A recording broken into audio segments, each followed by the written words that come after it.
He loved Big Brother. That's how 1984 ends. Not with execution, not with rebellion, but with conversion. And if that line doesn't disturb you, it should. Because 1984 isn't really about surveillance. It's about something much more terrifying. The possibility that your own mind can be dismantled and rebuilt until you genuinely love the thing that destroyed you. So today, we're not doing a book report. We're unpacking Orwell's real argument. And it's darker than most people realize. So when you hear 1984, what's the first thing that pops into your head? For most of us, it's surveillance, right? The telescreens, the idea that someone is always watching. But what if that's just scratching the surface? What if the party's real goal, their end game, is something so much bigger and honestly so much scarier than just keeping an eye on people? I mean, this is it, right? This is the phrase that's become a global catchphrase. It's everywhere. In the book, on posters, in your head. It's the foundation of everything. That constant, crushing feeling that you are never, ever alone. But here's the thing. Being watched is one thing, but what the party demands you become while you're being watched, well, that's something else entirely. And you see it right away in this pretty disturbing scene from Winston's diary. He's at the movies, basically watching this war propaganda. A boat full of refugees is blown up. A child's arm flies into the air. And the audience, the party members, they're laughing, they're applauding. See, this isn't about just being watched anymore. This is about being conditioned to love the horror. The target isn't just your behavior, it's your soul. It's about twisting your most basic human feelings. So if that's what you're up against, where on earth do you even start to fight back? All right, so the body's rebellion. What if the first line of defense is just being human? Maybe the rebellion doesn't start with some big, lofty political theory. Maybe it starts with something way more fundamental. Your own body. You know, the body has its own kind of truth. It gets hungry, it feels pain, it desires things. It has these instincts that the party is trying so hard to stamp out, but just can't seem to fully erase. I mean, just think about the world of Oceania. It's a non-stop assault on your senses. This quote here, it's describing the stew in the canteen. But honestly, it could be anything. The gin that tastes like oily metal. The soap that feels like sandpaper. The food that just has this off-evil taste to it. And this isn't just because they're poor. No, this is deliberate. This is the physical world the party forces onto your body day in and day out. So what's Winston's first big act of rebellion?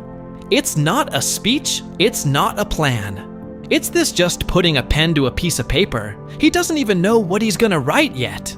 But that physical movement, his hand, his muscles making a mark, that is the decisive thing. It's his body pushing back against the entire system, carving out one tiny piece of reality that's just for him. And really, his whole inner world is mapped out on his body. Just look at this stuff. The itchy, weeping ulcer on his ankle, the disgusting taste of the gin, that awful gritty soap, the food that makes him gag, even the urge to just scream profanity. These aren't just details. They're his body's constant protest. It's his physical self screaming at him. This is wrong. This isn't how things are supposed to be. It's like his body remembers a world that his mind is being forced to forget. Okay. And rebellion. It doesn't always come from a noble place. This is a really tough passage. It's Winston's violent sexual fantasy about Julia during the 2 minutes hate. It's horrific. It's ugly. And it's born from all this pent-up frustration. But in a really twisted way, it's also a rebellion. It's a raw animal instinct breaking through the surface. It's exactly the kind of messy, uncontrollable human feeling the party wants to erase. So, okay, the body feels what the party says. You can't feel. It remembers things. It wants things. It's definitely the first line of defense. But can it stand alone? Is that really enough? Can one person's physical disgust and desire actually stand up to a system that's trying to rewrite reality itself? That feels like a long shot, which leads us to the next step up. Next up is love enough, the rebellion of two bodies against the world. So, if a single body is a small act of resistance, maybe two bodies together. maybe that's a full-blown revolution, right? I mean, Winston and Julia's affair feels like the obvious next step. It's a shared rebellion, a physical bond against all the party's rules about who you can touch and who you can love. And this part is so important. Their first time together isn't really about romance, not at all. It's a political statement. It's an act of the will, as he puts it, a deliberate blow struck against the party. They are consciously choosing to create this tiny, secret world where the party's rules mean nothing. Their relationship, their physical connection, is literally a weapon. But you start to look a little closer at why they're each rebelling, and you see the whole thing is built on a crack. For Winston, it's all about the future, about some abstract idea of truth. He basically thinks he's a dead man walking anyway. Julia, she could not care less about the future. She's interested in us right here, right now. She just wants to carve out a little secret space for them to be happy. So while they're on the same side, they're not even in the same fight. It's like their whole alliance is based on a misunderstanding. And Winston nails it with this line about Julia. He tells her, "You're only a rebel from the waist downwards." And you know, he means it as both a good thing and a bad thing. He gets that her very physical, life-loving rebellion is powerful. But he also sees that, as far as it goes, it's purely personal. She doesn't give a damn about the party's grand lies. She just hates that they get in the way of her having a good time. And that's a problem, right? A rebellion of the body. Even two bodies can push back. But can it actually think? Can it come up with a better world? All right, section 3. The anchor of truth. If the heart isn't enough, what about the mind? So, okay, the body's instincts aren't enough, and love turns out to be limited. So maybe the last real safe harbor is your own rational mind. The part of you that knows just knows that some things are true and some things are false, no matter what anybody says. And this right here, this is the bedrock of Winston's whole sanity. For him, being sane isn't about being happy. It's about holding on for dear life to the belief that the past cannot be changed, that 2 + 2 makes 4, that a thing that happened, happened. The ultimate horror for him isn't just the party, it's the nagging fear that maybe he's the crazy one for believing in an objective reality. And the thing is, he has a reason to believe it. He has proof. This one specific memory anchors everything for him. He remembers seeing a photo that proved, without a shadow of a doubt, that the confessions of 3 men, Jones, Aronson, and Rutherford, were complete lies. For a split second, he held a concrete piece of the past in his hands. And for him, that was everything. It was proof that there's a real world, a real truth outside of what the party says. So with that certainty in his back pocket, Winston feels like he's on solid ground. He gets the how he sees them changing the newspapers, altering the records. He understands the mechanics of their lies. The only piece of the puzzle he's missing is why. What's the point of it all?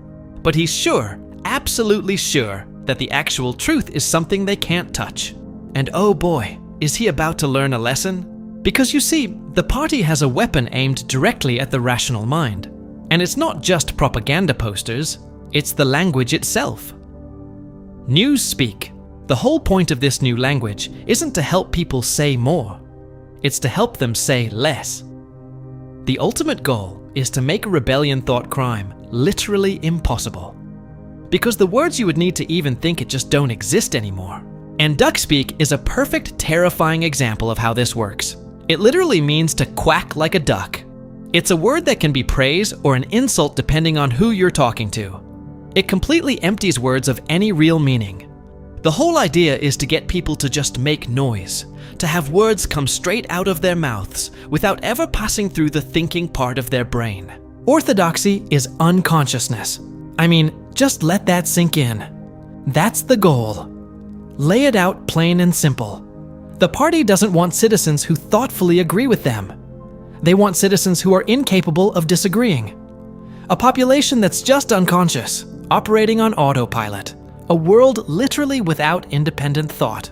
Okay, so now we get to it. Power over reality. The party's true project is finally revealed. Because up until now, Winston's been fumbling around trying to figure out the how and the why. But now, in the Ministry of Love, O'Brien is going to lay it all out for him. And in the process, he's going to take every single foundation of Winston's rebellion, his body, his love for Julia, his belief in reason, and just demolish them one by one. And it starts with a question. A simple one, but it's absolutely devastating. O'Brien just looks at Winston and asks, "Does the past exist?" See, Winston has staked his entire sanity on the idea that the past is real, that it's solid. O'Brien's about to prove to him that it's anything but. And his logic is just brutal. He lays it out. The past only exists in two places, right? And written records, and in people's memories. We, the party, he says, control all records and we control all memories. So the conclusion is inescapable. Then we control the past, do we? Not. That photograph that Winston was clinging to, it was just a scrap of paper. What matters is who has the power to say what that paper means. Or even better, the power to make it vanish and say it was never there in the first place. But he's not done. Oh no, it's not enough to control human history. He goes bigger. He escalates the whole argument to the nature of the universe itself. He asks Winston another simple question. What are the stars? You think there's only one answer to that, right? Well, think again. O'Brien tells them the stars are just bits of fire a few kilometers away, and that they could reach them if they wanted to. Why? Because the party says so. Have you forgotten doublethink? This is the absolute peak of the party's philosophy. Reality is not some fixed external thing. Reality is whatever the party says it is, whenever it needs it to be that way. And with that, Winston's anchor, his belief in objective truth, it's gone. It's not just gone, it's revealed that it was never really there to begin with. And here it is the why. The question that's been haunting Winston the whole time. The party isn't after power for some other goal, like, well, for a perfect society. No, they want power for the sake of power. And the purest form of that power, the ultimate expression of it, is this: tearing human minds to pieces and putting them together again in new shapes of your own choosing. It's not about control. It's about total, absolute creation and destruction. So, can the mind be conquered? That's the final question, isn't it? T-body has been broken. Love has been turned into betrayal. Reality itself has been completely dismantled. So what in God's name is left? Well, it brings us to the very last line of defense. The one final tiny hiding place. This is it. This is Winston's last shred of hope. He thinks that even after everything, even after his mind has been tortured and reshaped, there's a little corner of his soul, the inner heart, that they can't get to. He thinks they can make him say he loves Big Brother, but they can't make him actually feel it. They can't get inside that last door. And then the book just smashes that idea to pieces. This is Julia after it's all over. She admits that in room 101, when you're faced with your absolute worst fear, you don't just betray the person you love. You want them to suffer instead of you. You want it to happen to them. And that impregnable inner heart, it's not just broken, it's scooped out. It proves that yes, they can get inside. They can make you mean it. And right near the very end, there's this one last heartbreaking flicker of a memory. Winston remembers an afternoon from his childhood, playing snakes and ladders with his mom and sister, just being happy together. It's a memory of simple love and loyalty that has no grand purpose. It's not political. It just is. And it's a perfect, tiny snapshot of the very thing the party has successfully wiped off the map. And then you get the final two sentences. He had won the victory over himself. He loved Big Brother. The struggle is over. And that's the real gut punch. The party's victory isn't killing him, it's converting him. The horror isn't that they won, it's that he won a victory over the last bit of himself that was still human. He has been remade. He now genuinely loves the thing he spent his whole life hating. And that's where Orwell leaves us. No comfort, no reassurance, no heroic last stand. If your body can be broken, if your love can be weaponized, if your reason can be twisted until 2 + 2 genuinely equals 5, And if even your most secret inner self can be pried open and rearranged, then what is left? Is there anything in us that cannot be reshaped? Anything that cannot be conquered? Or is the final victory not killing a person, but convincing them they were wrong to resist in the first place? Orwell doesn't answer that. He just hands the question to us. And that might be the most unsettling part of all. If this reading changed how you see 1984, hit the like button. It genuinely helps more than you think. Subscribe if you want more deep dives like this. Not summaries, but arguments. And I really want to hear from you. Where do you think Winston truly lost? And do you believe there's any part of the human mind that cannot be rewritten? Drop your thoughts below and tell me, what book should we wrestle with next? I'll see you in the next one.